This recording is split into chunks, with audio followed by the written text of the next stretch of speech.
Greetings, Taekwondo family. Welcome to Miami Minutes, the show that hunts down fathers every single week.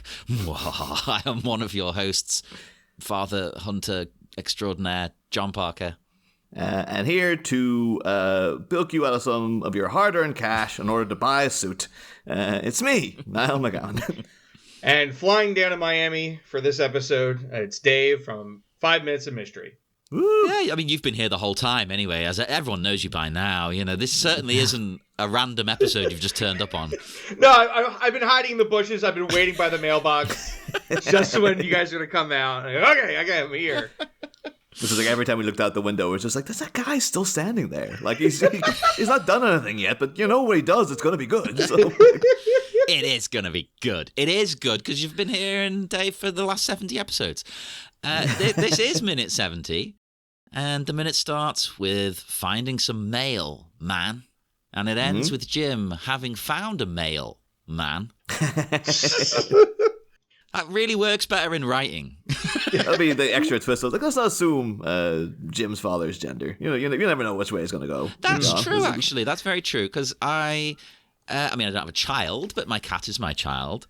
I may be non-binary, but I'm her dad. I mean, when we see the guy at the end, too, like, he identifies as an old man when he's clearly about, 17 years old as well. So it's like, you can do anything you want in Miami Connection. I can't wait to get to that minute, even though that's like signaling the end of the whole project. But it's going to also be the greatest thing we've ever talked about. I'm so thankful, though, because when, you actually get, Jim, of course, at the beginning of the minute here, taking out the post. There's a little thing inside me, and now we've actually got an American here to get into it with. But I have a thing where I used to always say male, John, by in terms of it's because I heard it on American TV all the time. Yeah. And then I've had constantly from friends living in Ireland and England, they're always like, it's called the Post. What are you doing calling it the Mail? You're not American. Yeah. I'm I'm with them. I only say it because our audience are mostly American. So, I'm trying to be nice. I'm including them. You had to warp your own morality in order to make the pun work in any way. Yeah, it's worth it. This is an inclusive show. Our audience, mostly American, so I'm going to alter some things, I say. Some things. Yes. But I suppose we should get into, just as a little brief aside before we get into the guts of the minute. Even though, of course, you have been here for 70 episodes now, Dave. Of course. We've never asked you about your history with Miami Connection and when did you first discover this? I think the first time I heard of Miami Connection has to have been the Red Letter Media episode where they covered it. I think that's the one that got the most buzz, and then they got the poster, and I feel like that was a good groundswelling that people started finding the prints and the theater show, the showings, and the cast reuniting. I think it's all it's all from Red Letter Media. I think I don't know, maybe they put that in the history books, but I really feel like that was the nexus point of when Miami Connection really got a second wind. Yeah, that's a good point, actually. I'd never thought about that. Is that where I first heard about it? It's got to either be Red Letter Media or How Did This Get Made? That's the only two ways I would have heard of the movie initially. I think it was well before How Did This Get Made, because I remember when they covered it, it was a kind of oh, finally, jeez Louise, they're getting it. It must have been Red Letter Media then. I'm guessing. First I heard of it was I think she still makes stuff, but Obscurus Lupa Presents, who used to do stuff for Channel Awesome, which is where Nostalgia Critic and all comes from. But then they obviously that whole channel got cancelled or whatever, and Obscurus Lupa herself was one of the people leading the charge against it.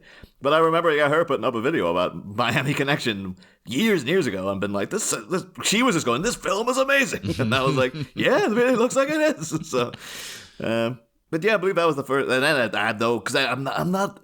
I dip into Red Letter Media. I've never hit subscribe. Yeah, I'm still surprised by that. We'll pick out I would say we'd pick out the best for you, but since their videos are all 2 hours long, you're not going to sit and watch them. And it's honestly, if you ask me, what would I recommend, it would still be it's as insane as it sounds. One of the top episodes is still the one where they have Max Landis on. Because Yes. they're all going nuts, and then Max Landis is making fun of Rich, and they're both like everyone's on point, and that's when like they first start talking about Neil Breen. So it's like Neil Breen, the insanity that is Max Landis, and like the Red Letter Media Group. That's definitely one episode that I'm like, I know, but it is. It's like an amazing episode. And then it's got to be the one that I forget where, but it's the one that ends with surviving edged weapons. Because they're like, this movie is more action packed than some films, and it's a police training video about like people could have knives on them when you try to go and arrest them, and it's all about like guys pulling out knives and stabbing cops, and they're just like, this movie is insane. It's a training video, so like it's stuff like that, and that's kind of how they found. I think Miami Connection is like these guys, like up in Wisconsin, they just love finding like absolute bottom of the barrel dregs of films. Yeah. And then also, since they have a cult of people that love to watch dumb movies, they say like they have a P.O. box where people send them dumb movies. So it's like they might not even have to buy their own movies anymore. People are just probably like donating them to be like, you gotta watch this stuff. And I think that's why we find so many crazy gems when they do their watch videos, because it's like someone had to almost cultivate and be there to find it and then give it to them to get the press. Yeah. Oh. Have they ever done Fatal Deviation on Red Letter Media? Because that's the big Irish one is Fatal Deviation, and it's just like astounding bit of film. But like I don't know if that's cracked into their shells. Send it in. I don't. Yeah, I've never heard of it, but I actually would like if they did, because like another thing I love about Red Letter Media is I feel like they never get stale of doing the same thing. Usually everything's a twist or everything's a theme. And I actually would love it if they did a theme of just like Irish action movies or Irish just horror films. And they just did like, they just like chose a country and they got a bunch of movies that were made in that country. I would love, and they could do that. They've done shit like that where they find a theme between a bunch of films and be like, all right, we're going to pick out of this. And I would love it then. Because it's like, I've seen so many through them and through YouTube. I have seen so many dumb movies that take place in the California hills. Like up in like in some like woods outside of Michigan, not Evil Dead good, like actual bad movies, and then like and I feel like it's like I would love to actually watch a setting that's like not just downtown LA that they had to shoot it at night and they didn't have press, they didn't have like permissions to film there. I love a B movie like that. Yeah. That's a love too, the fact that like we went through Channel Awesome, then Max Landis is like, we're bringing up all the famous canceled people these days. Coming up next, Jonathan Majors is Jim's father. Oh Jesus! Turns out that's who it was under the makeup the whole time. I was like, no, it's a young Jonathan Majors. Like, what? Oh my god, he was so talented. Well, someone who isn't cancelled is Jim himself. We do start the minute here. We see him come out. Oh, he's not. He's like the opposite of cancelled. He is on in this minute. He's wholesome. He is, isn't he? He comes out, opens the mail post. Ironically, no red letters in this media. All white, apparently. Well, he remember, listeners. Remember, he's been waiting for a reply about his dad. If you were watching this movie like a normal human being, you would remember that because it was recently. In our world, that was probably about 10 hours ago. Yeah. Or even like 30 weeks ago or something, like when we talked about it. But like, to be fair, that's a realistic reflection of like bureaucracy, really. Yeah. Like, I'm looking for my father. Oh yeah, we'll get back to you in 8 to 10 years. Yeah. I am impressed. Well, this is the thing. Is it going to be about his father? Oh, spoiler, yeah, it is. Yeah. Well, here's my question: is Jim doing this every morning? Clearly, I guess before he showers, like he's got his towel, like he's ready to shower. Yeah. And we're gonna see. This looks like this is like these guys are getting ready for like the group shower. Oh. like dragging Sanders so hard up for money that they're just like, well, got to save water, there's so everyone no in the tub way. at the same time. Unless they have like an outdoor shower stall, there's no way you can get like more than like two of these. Like I said, especially with like John being like pretty tall, he's like 6 foot. It's like you're only gonna get like two of these guys maximum in one of these like small Miami suburban, like 4 foot long shower stalls. Maybe Mark just hoses them all down out the back. Well, that's part of like their taekwondo training though is to be like, oh, you can get yourselves into positions. You can like stretch out into like certain angles in order for everyone to fit in at the same time. God, it's one drop of this soap, this whole thing goes south real fast. We got limbs where we didn't need them. Oh God, it's early in the morning, guys. Come on. It's like Jane getting a phone call, just like, Jane, can you come and help out here? We got tangled up again. So Jim comes out in the morning, and I'm curious if is it like over the years of him rushing out to the mailbox to see if he's got a letter. Has he just kind of been like, well, it's a thing now. I just go out, I get the letter, I get the newspaper first, I get to look at it before like it gets ripped apart and people start grabbing the business section in the comic strip.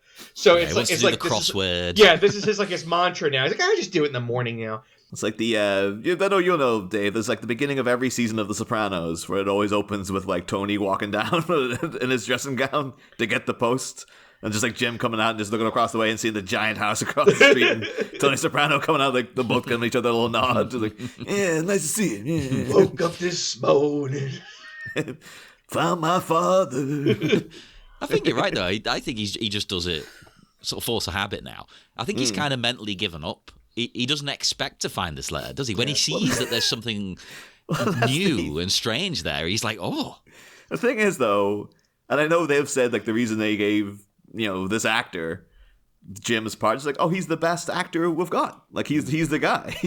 And I have to say, like, his reaction to finding his father is kind of like the reaction of someone winning, like, £15 on a scratch card. Like, it's got this real, like, oh, my God, oh, wow, oh, that's nice. In a way, it's a very English reaction, I think, because over here we don't go overboard. If I won the lottery, if I won £10 million, I'd probably be like that as well. Oh, yeah, cool, I've won. It depends on your own mental condition, too, because if I won 10 million quid, my immediate thing would just be like, so how's this going to go wrong? Like, also, how much are they going to take off me in tax or something? Like, I'm going to end up getting arrested for this somehow. I know it. And this is like 7, 8 in the morning, too. So, like, you haven't had any coffee or tea. Like, you're still just kind of like, you still got that bed funk on you. And you're expecting just, I get the newspaper and maybe we get like a bill that now we all have to find a way to split 5 ways. So like that's where your surprise comes from. Like, I wasn't ready for this. Oh, he's not. And I actually think genuinely this is a really moving, lovely moment.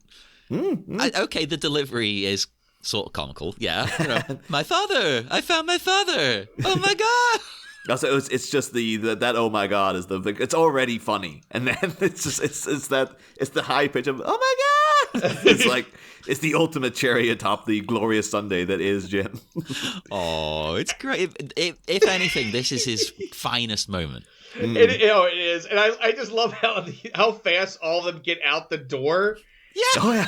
And it's like I guess all of them were like in a line at the shower, like ready to go all in. They're like everyone's holding their towels, and there's where's Jim? I hear Jim yelling. Oh, they burst out. I guess they've been fighting so many people the last week that I guess they're like, oh, geez, are there ninjas outside? Do we got to like do this right now? They have to be ready at a moment's notice now. Yeah, they're worried. Like, did Jim just get jumped by ninjas like at 8 a.m, getting the paper? Has someone else been kidnapped? Oh. They could have spared some like makeup budget to like at least put a couple of, because they're all except of course YK who never takes his top off in this film.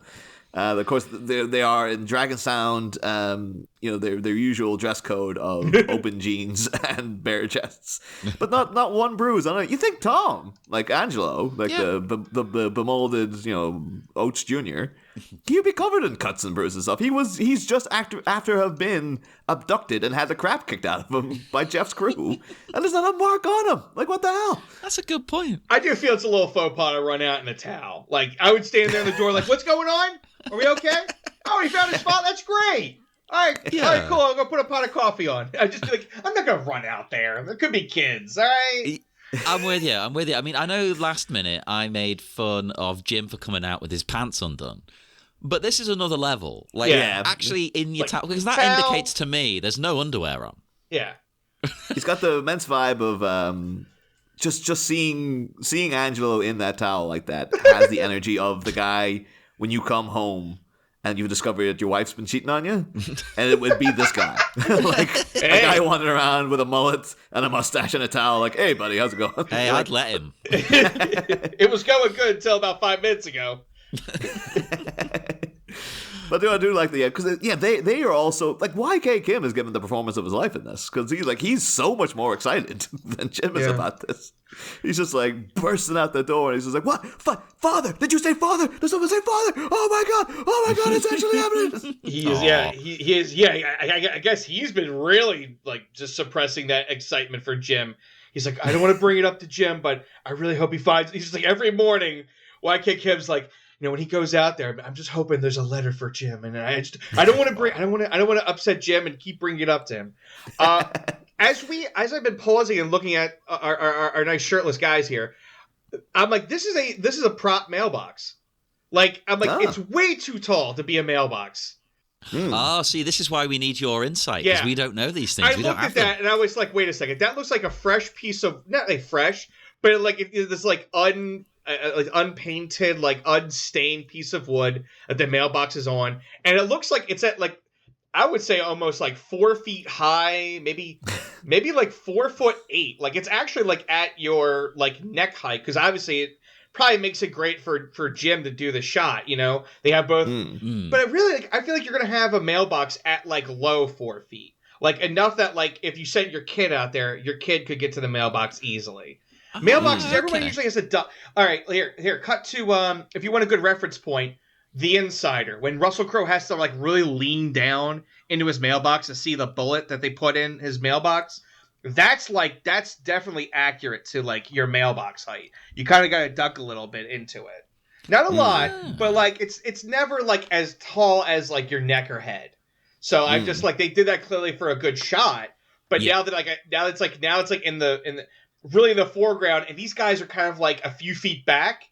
Now it looks off-putting. Now it's like, that is a very tall mailbox. See, I would personally want it that kind of height, but then it's not very accessible. You're right. I didn't think about that. Like kids or, just shorter people in general, that wouldn't work, would it? That would be terrible. Well, what's probably happened is like they were probably like, also, because as we noted in the last minute, they do have like a flap in the door for the post. And they probably were like, so we'll shoot this in the corridor or whatever. And they're like, no, we can't get all the lights and the cameras and stuff set up. So they obviously had to go to someone. Does anyone have a mailbox? Let's like pull it out of the ground. And they probably had to get something to like, because it would have been like on a stake or something, I guess, put into someone's grass. So they're like, well, we're on a pavement or whatever here. So they had to like put it in like some sort of block or something, and then like, okay, and that's why it's so tall, because it's like, we just swiped it from like Joe over the way there, and now it's not the appropriate mailbox height, but I'm still always kind of like a little mystified by like, even I think the first time I ever acknowledged a U.S. Mailbox, because we don't have this type of thing over here at all, Dave. Like that's not a thing. So I was still even got my head around like, so I guess the little flag goes up when you've got post to let you know to come out. But then it's like, apparently, no, that means when you've put letters in for the postman to take. Oh, they take them from there. Okay. Yes. Apparently so, yeah. Now, all right. Now, I usually know if I have a letter that I'm sending out to somebody, I'm going to go to the post box that's outside the post office, and I put it in there to send it out to someone. Yeah. The only time I ever do the red flag bit is if I get mail that's not addressed to me, whether it be like, let's say it's a utilities bill, it's power, it's electric, and it's to like someone who used to live at my house. They live somewhere else, and for some damn reason, the power company's still sending the bill like to me. I'm like, this isn't my problem, and I usually write like return to sender or like incorrect, no such number, no such stuff like that. And then I usually flip the thing and put in there, and it's gone. So that's the only time I ever do, because I feel like I don't want to inconvenience the mail carrier. They got enough in the bag. I don't want to inconvenience them. They're like, oh, can you send my letter out, please? I'm like, no, I will. I'll make the rounds on my way out. I'll hit a mailbox. It's fine. The only time I do that is when it's like, I come home and it's like, oh, great, I got junk mail or like an actual what looks to be an important bill. One time. It happened, it's gotten lower now, but I actually did. I opened someone else's mail. It was their utility bill. I called Public Service and Gas. I'm like, hey, I live at this place. You're still sending the bill here for like, Mr. and Mrs. like Varga or something. and this is her account number, and I don't like the fact that I'm doing this, but can you like message them somehow and figure out where you're sending their bill? Because it's like, I was like, I just want to make sure that like you're not coming like sending like some kind of debt collecting thing to my house. Yeah, because they might do. So it's like I don't like the fact that I had to open their mail and talk to you about their account, but like make sure this is sorted. I don't want to get their paperwork for their power anymore. See, here it's illegal to open someone else's mail, right? It's illegal here. Oh, is it illegal there? Yeah, and I'm like, that's why I said like, hey, I kind of broke the rules to do this, but it's like. They're not getting, they're not getting the message, and like I was hoping the post office would either send it back to you or them. I was kind of like saying that on the thing, like, look, I'm just leveling with you. Like I'm trying to make sure that if you guys have a bill that you want Mr. and Mrs. Varga to pay, you get it to them, not me. I understand that it's illegal unless you are a mother. And therefore, every time when your mom used to my mom would ever hand me a letter, it was always like, "Oh, you got a letter." And it's like, why is it ripped open? She's like, "Well, I read it first." Well, like, what the hell are you doing reading my post? There's the ancient loophole, which is what I just would always say if I ever got in trouble. You just say, "Oh, well, I didn't realize because it came to my house, so I opened it." And then I noticed it wasn't for me. That is, you know what? Maybe. Hey, for all I know, maybe I even use that loophole because I'm probably being recorded. Yeah. Like when I call public service, so I'm probably guess. So you're probably like, I opened this letter, and realized it's not for me. I think you should let them know. Yeah, that's the way to do it. I'm doing my due diligence. Well, I had one recently where I was just like, "Ooh, that's cold." Where a friend of mine, she was in a relationship with a guy, and then she just ended up getting bad vibes, dumped him, all this other stuff. And she had talked to, and then afterwards she talked to like one of his exes and was like, "Yeah, he like stole money from me and stuff like this." She moved house, and then like the old landlady came over with like, "Oh, here's your mail to be forwarded on," and there was a letter for him, and she opened it and was like, "Yeah, it was from a debt collector. He apparently owes like 10,000 and stuff, and he's supposed to be paying it off like 100 quid a month, and he just hasn't been." So it was basically going like in the most polite way possible, like, "You're gonna have to start paying this because otherwise we're coming for you." And I was like, and she's like, look at this. Like, wasn't I right to get rid of him? I was like, "Yeah, damn right you were. Are you gonna tell him?" And she's like, "No."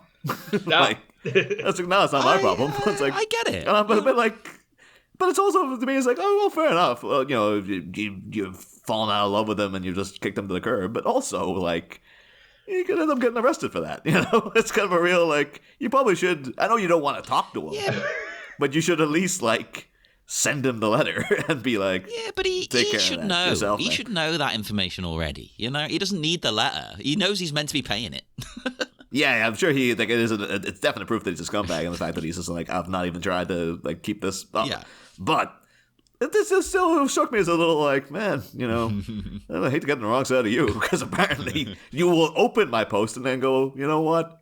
Fuck you." I hope you do get sent to prison. I love how this is like the happiest mail scene. They're all like, "Let me tell you the time I was mad and I found mail in my mailbox. Let me tell you something." Let me tell you something, brother. I'm so happy. I am immensely happy, though, because I've got to pause at 28 seconds. And just the look on YK Kim's face. Same. It's just like, that is a man who was like, if you ever had to put a picture in the dictionary of ecstatic, that's what it is. Well, it's like he's been waiting for it as much as Jim, because as you briefly mentioned before, I think it was you, Dave, these guys, they are out of that front door in seconds. Like, not only do they hear him somehow, but they're ready to go. They're ready to pounce. It's like they're waiting, looking out, like, curtain twitching, looking, like, spying. It might have been like the, oh my God! Like carried through, so like, what the hell? The music, oh no, they got Jim now. The music in these last few moments, it is like the 80s, like Casio synth equivalent of like the map room in Indiana Jones. Like it's like you can always hear the music glowing, like as best as it could do on those Casio keyboards. They're just like da da da da da. I want someone now to do a project on YouTube where they just rescore Indiana Jones with just a cheap Casio. Yeah. I thought you were just gonna say with Dragon sounds. You had to rescore Indiana Jones. Yeah, Raiders of the Lost Ark, and you can only use the instruments that Dragon Sound use. You can allow guitars, you're allowed drums, and like electric, and that's it. Like John Williams, you got your work cut out for you. You could re-record some vocals to make it fit better. So at the end, during the truck chase, you have "Against the Nazis." Against the Nazis. Who's married Ravenwood? She's a friend. A friend! Oh, Jesus Christ. So apparently, though, Indy legally had to say she was a friend. She was only a friend back then. Nothing else happened. Yeah, Marcus, a friend. When when they've ran out, he's super happy. But the thing that gets me, he's a bit too happy, right? He grabs the picture, he grabs the note, he makes himself the center of attention. He does. It's like, dude, let Jim be the focus for once.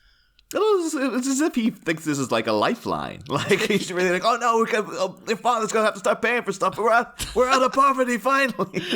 Yeah. What's his salary? How much is he making these days? Yeah, I mean that's what he. I was stunned by Mark's question after of just like, oh my god, yeah, we found this guy. Oh, fantastic. How much money do you have? And then Angela was like, I got like 200. And I was like, oh, I got like 50, 60. He's like, okay, great. Apparently they're putting all this money into the pot in order for Jim to buy a suit. Yeah. Which was insane to me. Oh, no, that's really nice. That shows how good friends they are. They're a proper family, They want him to look good because the military haven't just found his dad. For some reason, they've also arranged a meeting. That's a bit odd. Have they paid for the flights and have they set everything up? They closed the photo of him as well. Yeah. I know it's probably we could never see the photo now because of like, they just kind of did everything backwards, so they didn't know that actor was going to be playing him at this point and all that kind of stuff. But it's just really like they send like him a picture of like some like Jim's dad out of like a nightclub, like old ladies draped over his arm and stuff, with a cigar sticking out of his mouth, winking at the camera, all this stuff. That'd be amazing. All right. So I don't want to badmouth YK Kim's accent, but I will say when he takes a letter and kind of does like control the scene, it feels like he's like, you should get a suit, Jim, and we're gonna help fund it, and that's nice. But the fact that he's saying it so fast and so excited, I did have to go back a few times and like kind of like listen to like what they're saying because it's very fast, and they start throwing money, and the next thing you know, they're lifting Jim up, and it's. I tell you, if anyone complains about like, I watched I watched Miami Vice from 2006, I couldn't understand what they're going for. I'm like, look, you sometimes just gotta vibe off of it. Yeah, and in this scene, you're just like, look, they're all excited for Jim. Just vibe off of that, all right? You can't get this That's quite ahead of its time in a way. It's going for that realism, Because in real life, he might be that excited. He might just start talking too quick. It's going for gritty. So it's also going for like it's a little avant-garde in that like this is like the ending of a sports movie, but this would usually be like the last scene, and then like what if we put the last scene in like the middle of the film? Whoa! So like you almost get the freeze frame of him like up in the shoulders, like we did it, Adrian, we did it. We're going to state. It turns out like no, there's still like half hour left though. Like there's no you do the freeze frame and it's like. Okay, everyone, back to your marks. Back to your marks. Also, John is like kind of like in his hand is a comb, and so I'm trying to figure out like, is he showered and he was halfway dressing and combing? So maybe John showered first and he's combing his hair, but he didn't get to the shirt part yet. He's like pants, got it, comb hair, got it, and he's about to reach for the shirt when he hears Jim yell. I think you're right. Yeah, I'm a shirt last person. Because I've got things I need to do, I have to put my moisturizer on and things. I'm assuming though it'll be a button-up shirt because then if you're brushing your hair before putting on a t-shirt, yes, you're just gonna end up messing up your hair again. Like it doesn't make any sense. That's true. Very true. I forgot about that since I've been bald for so long now. Yeah. That's one of the benefits of the baldness though, John. It's like you don't have to worry about that kind of thing. It is true, right? I was devastated to lose my hair, but there are some upsides. I don't have to go for haircuts. I can be ready a lot faster in the mornings. I used to spend ages doing my hair. I just always sometimes get weirded out when you see behind the scenes stuff of people getting their hair and makeup done for like even award shows, but usually in films and stuff. And they're like they'll be in like a dressing gown and they're getting all the makeup and all the hair done, and then it's like, but if you have to put anything over your head to get it on. Why didn't you put on? I guess they can't put on the outfit first in case the makeup gets on it or whatever during the application process. I think that's what that part is, at least. Yeah. Yeah, but I just wonder, like on says, so it will be a thing like, this character needs to be in a specific, not buttoned up shirt.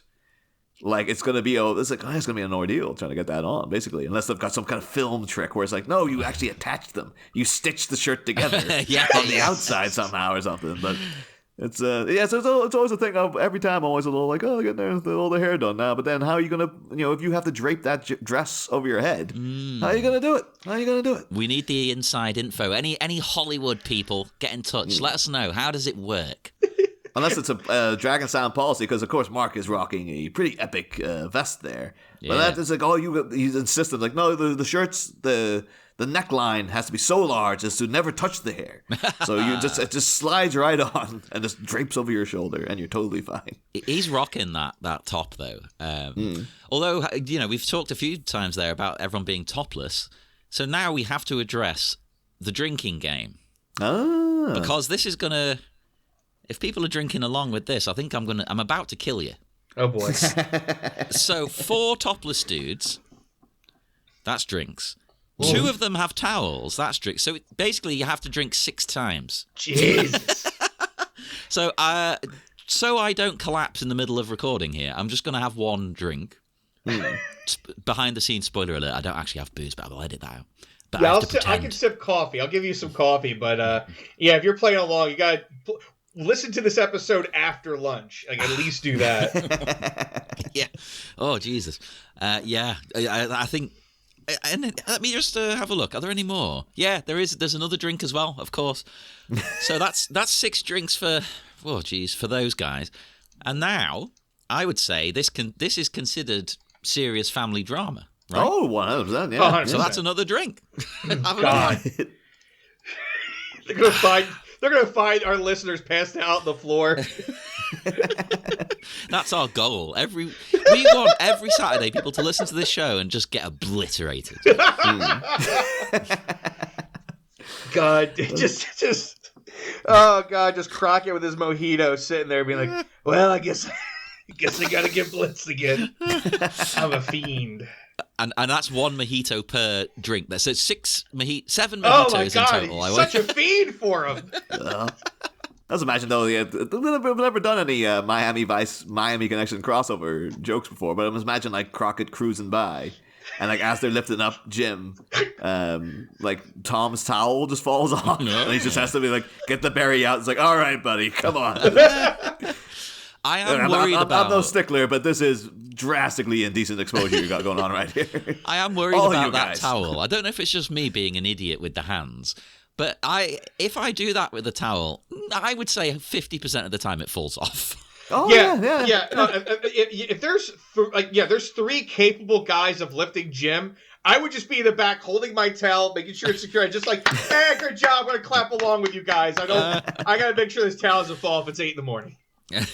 There's like other people outside now, like, because now the thing is, if Jim's yelling this loud, there's gotta be at least a neighbor who's like looking out their front window, like, why is that guy yelling over there? Why are these guys put him up on their shoulders? I'm that person who shouts as well, because that happens to me, and I'll just look out the window and be like, shut the fuck up.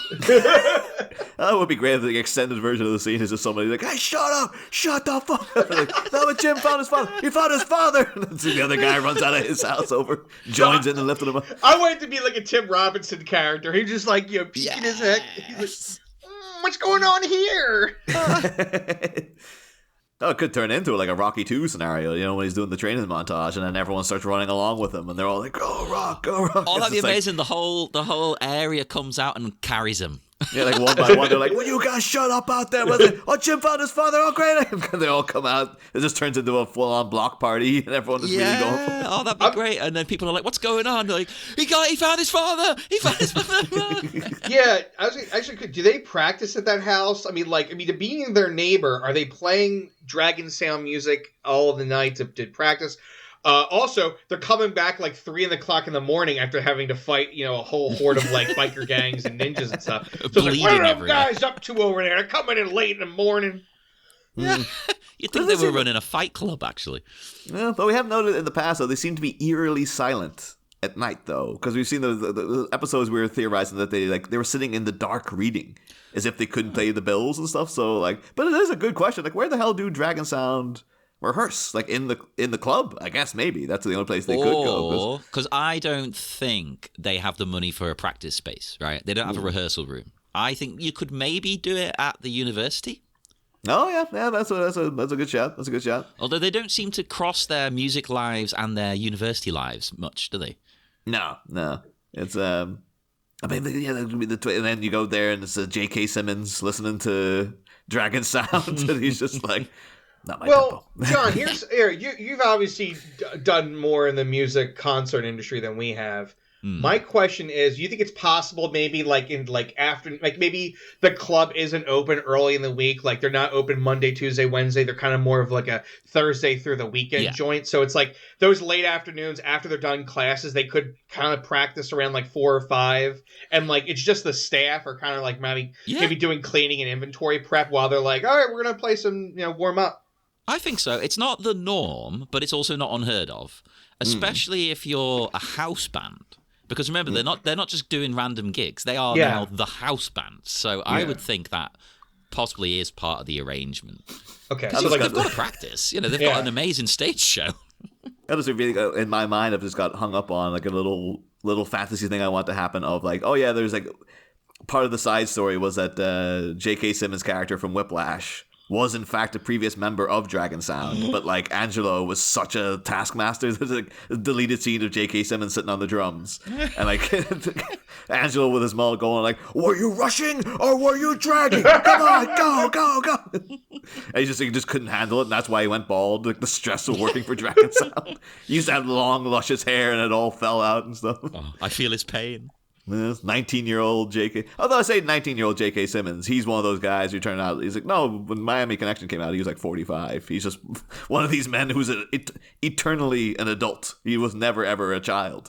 So he's one of these guys like, oh, I remember, busting my hump back in the 70s. Like, I was, working on the post office there. I've been there for 20 years at the time as well. I was like, how old are you, man? Jesus Christ. I was about to say, like, J.K. Simmons, I just, like, the earliest I ever knew J.K. Simmons was Oz.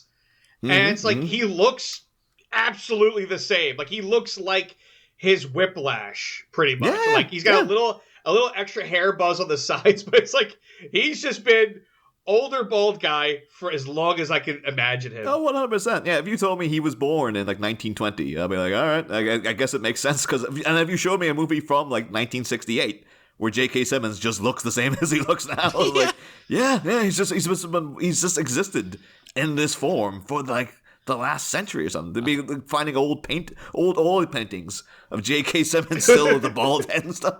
1,000%. Like, he was born that age. Like Victorian frock coats and stuff, but he still just looks like Vern Schillinger. Like, I mean, Tommy Lee Jones mastered the same thing. He was like, he looked 45 and under siege with a military vest on, fighting Steven Seagal, and then he just stayed like that. That really, like, that shook me to my core when me and John did the Fugitive Minute, like, a couple of weeks back, discovering that Harrison Ford is older in that film than Tommy Lee Jones. Yeah. Nuts. It's absolutely nuts. You're just like, how is that possible? Like, Jesus Christ. Tommy Lee Jones just bored with just wrinkles on his face. Just bored. He came out of the womb and he just like, I cannot sanction this. He's definitely. If someone showed me a picture of him like in high school, I'd be like, "No, this is a lie. This isn't." Yeah. Because I know he went. It might have been like down to it, but I know like when we covered Tommy Lee Jones in Batman Forever, his college roommate was Al Gore. Yeah. So I don't know, maybe it just put years on him or something, where he's just like having to hear about like all the inconvenient truths and stuff. He's like, hey, Al, you're right, but I'm tired.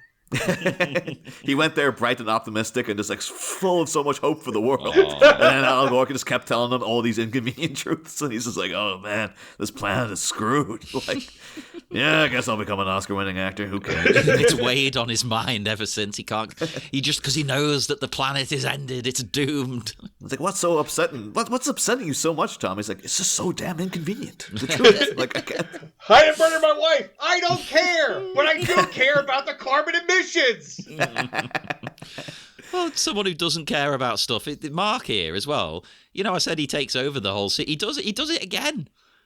Because not only does he, reveal this information, he then reveals the next piece of information, about Jim's dad coming to visit. Mark's the one to tell everybody. Like, he's coming tomorrow evening. It's like, let Jim. It's going to be one of these things of, like, Jim's like, no, I just wanted it to be, like, a little intimate thing, getting to know my father. Like, no, we're all going to be there. We're all going to go for a meal and drinks. Yeah, can I just have, like, one moment with my father? No, it's fine. We'll do a whole thing of it. It's a real, like, I'm so glad you found our father. Yeah. Well, we have speculated that Jim's dad is actually all of their fathers. He's just been going around the world shagging and having these orphan children. So my father was also Black American. Yeah. Wait a second, yeah. Everyone starts pulling out their wallets. It's all the same photo, but with just a different woman on the side. What the same hell? Pose and everything. It's as if the woman's been photoshopped. Hey, I don't want to besmirch the troops, but they used to get around. It goes Genghis Khan, Jim's dad. Well, and in the background, like all the old paintings of him, still just like J.K. Simmons there,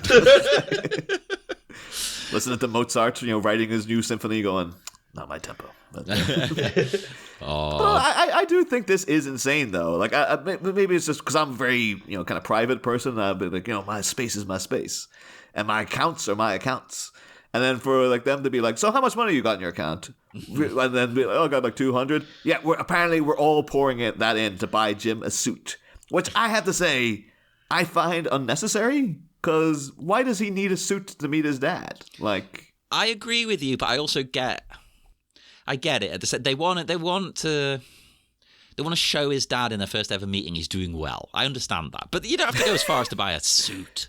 No, so they could just wear like maybe since the 80s things have changed now. Where like, because I've got like a week tomorrow. I start like a new job. It's my first job in ages where I actually have to like go into a place. I've been working from home for like 10 plus years, and I'm really trying to gauge like what is office attire now. Do I have to be in a suit?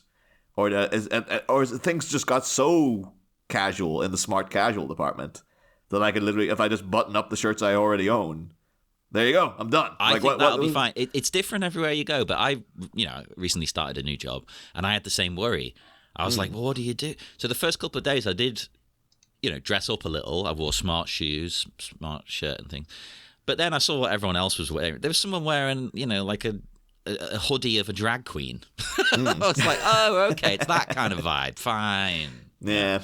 I might just buy like a black sweater and then put that over whatever. And then gradually, as I realize like how casual things are getting, I was like, I think I can take off the sweater now. I think that's a good idea. In my third or fourth week, I'll go full Angelo and just show up in a towel with a mullet wig. I mean, I've started doing that already. I did some very quick checks, and I'm trying to like not look at. trying to look at fashion, but I'm trying to look at budget fashion, not like 80s high-end fashion. What it costs. That's what all the sites want to tell you about. Whoa, this is crazy. But it looks like, for, I would say, $40 to $50, they could easily get him, probably even lower, because if you go, they could go, not to knock it, they could probably go to like we call it like a, not Salvation Army like that, but like they could go somewhere like a secondhand to get a suit easily. Yeah. But if they went to somewhere in Miami probably to get a decently budgeted suit, they could probably get Jim dressed to the nines in a respectable suit for around $50. So it's like, so what kills you is how much it says. He's got 200, and the rest of them have like $50. Are they going to ask? They're going to kind of lead in and say, "Well, since you have more of a bigger share, it's okay if you just kind of put more in." Hey, dude, that's my money, man. Like, this is your idea. The implication seems to be like, okay, we're putting in the 50, but you're putting in the 200. Yeah. It seems to be like, all our money is going into this. Like, he's going to come out like looking like Prince at the end or something. Like, this is we have to keep spending all the money until it's gone, and then see how swaggy he looks. I like to think that was like when Angela's like, oh, so my real girlfriend has to be John's girlfriend in the movie. fine. I need the audience to know I make more money. Like I'm the successful one. I definitely have more money. I have like quadruple the funds that he has on me right now. I'm surprised those dragons out like the rest of the group are. He's like, oh, I got 200.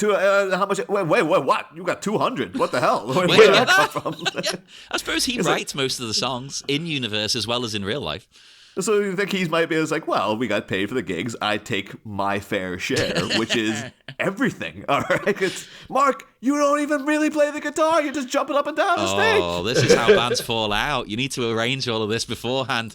Don't fall out over money.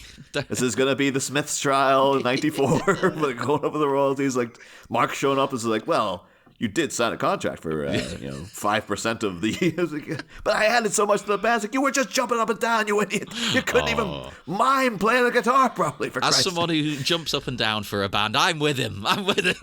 But you know, I think Mark genuinely thinks so. Like, oh, everyone thinks that I'm a guitar player.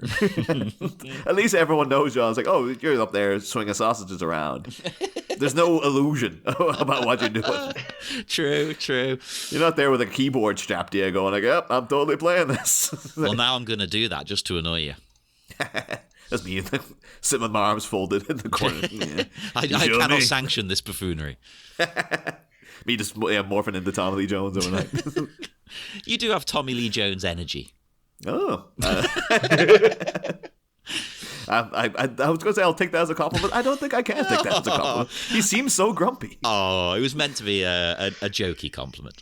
Because we all love Tommy. We love Tommy. Oh, yeah, we had a great time for Tommy Lee Jones during if anyone wants to hear more of our opinions on Tommy Lee Jones, do check out our season on Batman Forever and over on Batman, which is, I think I will stand by. I think that's our best season. I just really love doing that. I love that movie. I really enjoyed doing that season. As someone who refuses to listen to any podcasts they're part of, I couldn't tell you. I have no idea. I listen to this to edit it, but I don't take any of it in. I just listen for certain things that need to go. You know? But Miami Minutes. We have noticed that in a lot of scenes, haven't we? Like, they clearly haven't got a big lighting budget or team or anything. Which I think you're right. Maybe that is one reason they're shooting this outside. Because space and lighting and things like that. If they did it in the corridor, I think they would struggle. I'll give it to them for this scene. This feels and looks and just has the vibe that it was shot. It was shot early in the morning. It just has that kind of level of sun and stuff. It's like, no, that's like a 7-8 a.m. right there. You know, like it's not like kind of like, oh, clearly, sun high in the sky blazing, 3 p.m. but pretending it's morning. This feels like no, we actually got up and did it at the like appropriate time to give a little bit of a cinema verite vibe to the whole thing. The whole slow motion Rudy with the sun behind Jim. That's like one of the best shots of the film because it looks so cool. Like for what their budget and what they're able to pull off, they able to put the camera up there and capture Jim glowing in the sun as everyone. Like, no, that was a genius idea. I'm glad they did that. Well, it really tugs on my heartstrings. That I don't know why. I just really connect with it, and I get a bit of a tear. He's found his father. He's been looking for him all movie. I'm really beginning to think the past couple of months, John. Like, since if people aren't aware, we also did over on Batman. It's a hiatus holiday special about the Michael Keaton film Jack Frost. Yeah, which affected John in a manner I was not prepared for. Where you watch it 3 times in 1 week or something. Yeah, We're so emotionally connected to a film that's pretty bad. It's great. It was really good. It seems to be it's all about a father. The kid misses his dead dad. The dead dad comes back as a snowman, and now you're getting so emotionally connected to this pretty it's a pretty silly scene of Jim finding his dad and stuff. I don't know what it is. We're gonna piece together what I need to get into the Parker father-son relationship. We don't really have one, to be fair. Not much. So maybe that's part of it. There you go. Now it's going to be my new documentary is going to be I have to delve into John's personal life. Look at this with this scene. The reason why this scene also rocks is because they have a chance at getting something, which is Jim's father reunited. This whole film, I feel like it's Dragon Sound just happy doing what they're doing, and other groups hating them. They're just haters. They don't give a hoot about stopping the ninjas in the drug trade. They don't like that it's happening, but I feel like they're not going like, we gotta stop it. Like, they would be like, no, we're happy for if police could stop the biker gangs and the ninjas and the drug cart trap. We literally just want to be students, teach Taekwondo, and do concerts. Like, we're absolutely happy in this lane. It's literally like the biker gang that the brother is, the brother of their one friend in the band, that's the girlfriend there. He's mad at them. He's mad at them because they're too good and they're taking up their spots of other men. So it's just so funny. It's that, like, their whole goal so far in this movie is just to survive to the next day and to educate themselves, Taekwondo, learn, and play rock. So now it's like Jim mentions earlier in the film how it's like, yeah, man, this has been something that's been bugging me for years. And now it's like, oh my God, like we're gonna actually, like, his father, we're gonna meet him. And then you get to have that thought with, oh crap, we're essentially bringing his father into, like, our lives. At this moment of a year ago, we found Jim's father. Great. But now we're bringing him into, like, almost the worst summer of our lives. Yeah. Because, like, everybody wants us dead every other week. And those other groups, they're going to be angry that Jim found his father. It's like, no. Just Jeff coming back from the dead. Like his soul forcing itself back into his body. He's like, I gotta get this sorted, goddamn. I cannot abide this. I have to say, though, I admire Dragon Sound's reckless optimism in that, like last week, a friend of mine she had a car stolen. Ooh. And they found it, like, because she just got in touch with one of our other friends, and, like, there was a, Find My Car thing installed in it. And they found it on a random housing estate, and they just took it back.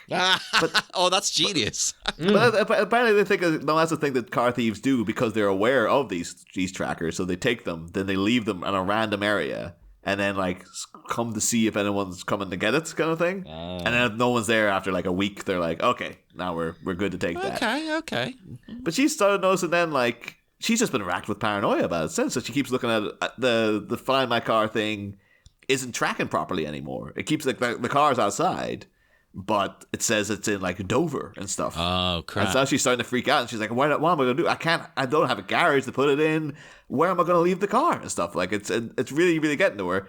Dragon Sound, the previous night, like, had one of their members abducted, like, tortured. And then they came in, had a huge fight with a bunch of biker ninjas. And then Mark flat out killed a guy.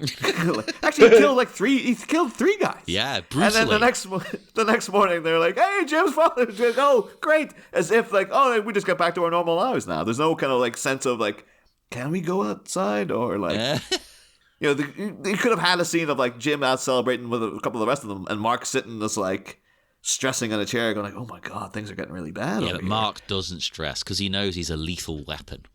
If people come for him, he'll end them. If he has to. He doesn't want to, but if he has to. Maybe not so much that he's worried about his safety, more like, but this is what happened before I had to leave Korea, kind of thing. Like, this is... But maybe that's why he's so happy. It's like, oh, he's in intense denial. Like, that's... He's just like, oh, it's pretty good, bag of coffee we got there. But it's good coffee. Oh, my God, I'm so excited to try it. Oh, he's like a little puppy. It's like, we have to go now. We need a project to do today. We have to go get Jim a suit. It's like, that was our day off. I was looking forward to all this. No, we're all going to buy him a suit. And we're going to have a great time. And we're not going to think about the guy I killed last night, okay? And that's another thing, actually. Not only are they all sort of taking over and chipping in with money and that, I fully expect these are the kind of guys who, they're going to go with him to get the suit. Oh, no, I think this is a group outing. This is like, I have a vibe that they are literally carrying him off camera to go get the suit then and there. Like, they walk in, show up absolute shirtless into a men's warehouse. It's like, do you guys all need clothes? That man needs pants at minimum. He's walking around in a town. So, sir, I noticed that you don't button the top of your jeans. Is this a style thing, or do you just need bigger jeans? What's happening here? Like, I just need to know for when I'm, like, tailoring the pants and stuff. That's what you do with your jeans when you're about to sit down to a big meal. Yeah. Doing the Homer Simpson, like, getting ready for the Super Bowl, lining the couch with snacks, and just, like, taking the belt off like it's a whip. Like, whoosh. You got to prep. Also, I have to say, too, like, John's come out here. I have to say, too, props to, the Vincent Hirsch. We've seen him topless before. But I think the lighting wasn't great, so he's like, yeah, he's a skinny guy or whatever. But like I gotta pause at like 41 seconds here. He's a pretty like built guy. Like he's they're all in good shape. It's just he is definitely in. I was going to say the best shape, but then Mark's in good shape. They're the duo. Yeah. They're the two. Maybe that's the one. It's like Mark's one concession. Mike Akim's one concession was like, I'll let you show off. Like, if I take off this shirt, that's all anyone's going to be looking at, you know? Like, like, I know you were all trying to sell your own gun shows, but I'm like showing like a gun convention over here. Like, this is... Yeah, and it'll ruin the movie because, you know, all anyone will talk about is my body. Yeah. So... But John as a character is like, is he not in the back of his head going like, so we killed my girlfriend's brother last night, and do I tell her, or do I just wait for her to like? It'll be like in Hereditary. Yeah. When like the kid's driving home and like the little girl's having the allergic reaction. Spoilers for Hereditary, but she sticks her head out the window and he's not looking, and she gets decapitated by a friggin' telegraph pole. Yeah. And then he's just like goes back home really quietly, goes up and just goes to bed, lying awake the whole night until the next morning his mom comes out and starts screaming because her friggin' kid's dead in the back seat. Is John just the entire time like, oh no, like just waiting for like the phone call from Jane to be like, so how's it going, honey? He's like, Jeff's dead. Oh my god. This is an excellent point I hadn't even considered. Yeah, just happened and he's not spoken to her. Yeah, he's just like, oh, that's terrible. I wouldn't know anything about that now. I can't believe someone killed him out in that quarry. Like, I didn't mention there was a quarry. Like, yeah, it really feels weird for like, unless this scene was either shot, out of order and they put it here, or they just decided not to. It is weird how like sometimes a script kind of starts writing itself, and you go, okay, the brother's dead. And he's dating the sister.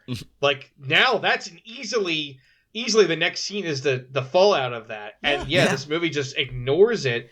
Jane, is there ever a scene where Jane like runs into the band screaming? Like, I don't remember it. I don't actually remember. Maybe she shows up. I can't remember now if we ever see Jane again. Like, she might show up for Jim's father showing up. Yeah, you do see her, but she's definitely taking a back seat now, which is weird because surely this is the time for her to step forward. It feels now like it's almost as if one movie has ended, like the Jeff Jane movie. She was such an integral Act 1 part. It's like she's part of the band, she's dating them, and she's and that's causing hectic. Yeah, and then it's like now that we've taken out Jim or Jeff, like her purpose is gone now. Like, she doesn't live with them. Like, even if they had a scene where John says, "Oh, she can't," because he's dead. Like, she doesn't want to do part of the band anymore. That would be like an interesting consequence. You don't have to resolve it. You don't have to get a new singer or anything, but to be like, hey, the band had a little falling out. Oh, so it's like, and you could balance that thing, or just having that. Oh man, Jim's father's here. Oh, but like, Jane is absolutely distraught, and we don't have to follow Jane, but it would be because we want to. Clearly, Waikiki Kim wants to follow these 5. But it's one of these things where it's like, you set this up, man. You set this up in Act 1. I'm asking for a payoff. That's great of Jack and Sam were so zen about everything that they're just like, yeah, but this is a universal balance, Jane lost a brother, but Jim gained a father. So there you go. You take with one hand, you give with the other. That's the universe. That's like, I guess, things are just, the universe is tilting in our favor this day. I'd love to find, like, not the shooting script. I need, like, an earlier draft when, like, they were still piecing things together. I want to know, like, was there a third act plot about Jane? And then they're like, we only had her for a week of recording. It's fine. We'll bring her back. I have tried to find that. There is one draft script out there somewhere, but it's impossible to get hold of. I think it's probably because it was the only script that was written. It was the only copy that was printed, and so everybody had to share it. But I assume someone would have uploaded it, but they don't seem to have. I think it's in the possession of the Alamo Draft House. Oh, okay. That'd be like one of their museum pieces. You come and look at the script for Miami Connection. But even they haven't put it online, and it hasn't leaked online. I tried to get hold of it. I found some links that claimed it was it, and it wasn't. The liars. We get one insider and a Canon scanner, and baby, we're cooking. It's gonna be like in Red Dragon, you can go and see, and then like John goes to view the script, and it's like eats it while you're there. Or something. Goes crazy. It's like, now I am the Miami Connection. Oh, I want to become the dragon. Like, yeah, there should be other little things of like, again, Jane, that drama of Jane and John and Jeff should be now like you could go a really cheesy route of her coming and finding Jeff's body and been like, doing a proper like a curse on both your houses. Kind of like, oh no, hers is one of the houses as well, so that doesn't technically work. But she could go evil or something. Have her be like the one who was like, yeah, I'll let you in to, the next Dragon Sound concert. I'll let you guys like go to the Yoshido's, ninja gang. Like, yeah, I'll help you get Dragon Sound or something. Like, she doesn't have to fight one of them, but she could at least be like, they're gonna be in this location. I'll let you guys in through the back because they still think I'm with them or something like that. But yeah, I don't recall them ever addressing the mountain of drama that would be there about like, yeah, we killed my girlfriend's brother, and I just didn't tell her. Or I don't want. Yeah, as I said, I gotta head out. So I got a couple more biker gangs that are coming for me. But what I don't want to say it's hypocritical, but it does feel bad for like YK Kim to have that whole line about like peace and that we gotta get. It's like his own movie that he's talking about this. He's not talking about the consequences of the violence. Where they just move on to another topic. Oh, we defeated them. That's it. No, dude. There's victims in the wake of said violence. You might just have a very extremist worldview of like, only through the elimination of violence can we achieve world peace. So we eliminate the violent people. Like, that's my thing. It's like, yes, you go and you purge violent people from the world. That's You've got to create the world you want. It doesn't just happen. Jesus Christ. That sounds really fast. Just like shit real dark, man. That's why he's begun his Dragon Sound cult. And he's like, yes, then we will grow and our army will amass and we will purge the world of violence. It's gonna be it's just like M. Bison in the Street Fighter movie of just like and then everyone will be in the warm, caring embrace of Dragon Sound. Oh my god! Oh my gosh! Yeah. I don't know where we even go from there. Should we? Break the connection? I'm noted out. Yeah, I am noted out also. Oh god. I do suppose I have to address the commentary track briefly, yes, because I didn't bring up what was on it, and the reason I didn't bring up what was on it was because there was basically nothing this minute. They fall silent for almost all of this scene because they want to give it the respect it deserves. Of course, yeah. And they basically word it that way too, like, oh, yeah, be quiet for this, so nothing to report on that front. But other than that, yes, we will break the connection once more. Dave, you've been here since second one, but would you like to tell people where they can find you, just in case they're new? Yes, I'm over at 5 Minutes of Mystery, and I'm over on the listener group, the Champion City Lakeside Diners Club, where we love talking about silly comic book movies. So I hope to find you there. 5 Minutes of Mystery is, of course, with you dissecting the movie Mystery Men, in case people aren't aware. I always forget, people have no idea. Like, that's the whole point of me doing the podcast, is people don't know about Mystery Men. And I'm assuming, Mystery Men, of course. Yeah. Although you're perpetually almost finished. I think you've been almost finished it for 3 years now. Well, it all comes down to, I really want to treat the audience to, a spiritual sequel. And it's a lot of cat herding, and I'm just like, I'm not doing it with any budget. So it's kind of like, if I'm able to get the funds and the people in the room, I'm able to record. Otherwise, I'm not going to beat people up over hey, come on, we got to do Mystery Men 2. It's like, well, Universal hasn't done it in years. Why do I have to rush? I like that approach. I agree. Yeah, totally. And as usual, if you want to speak to us, we're on Facebook at the Miami Minutes Taekwondo Orphanage. X. I still can't say that. Jesus Christ. But we're on X at Miami Minutes, Instagram, Miami Minutes, and look up our network, Sleepy Charlie Media, on Patreon for wonderful bonus nonsense. As of recording, the most recent episode was us talking about the film Dead Calm. Yeah. So even though most of the episodes are spin-offs of Batman stuff, they're not all Batman related, so you don't have to like Batman necessarily. That's a horror movie set at sea. You know? And then before that was License to Kill, the James Bond movie. So yeah, we're branching out all over the place over so there. there's stuff for you. It's not all Batman. Don't worry. Yeah, but I mean, you should listen to the Batman stuff anyway because it's great. And join us again in 1 week for more Miami Minutes. Oh my God! Oh, we gotta get the suit! Listen to me.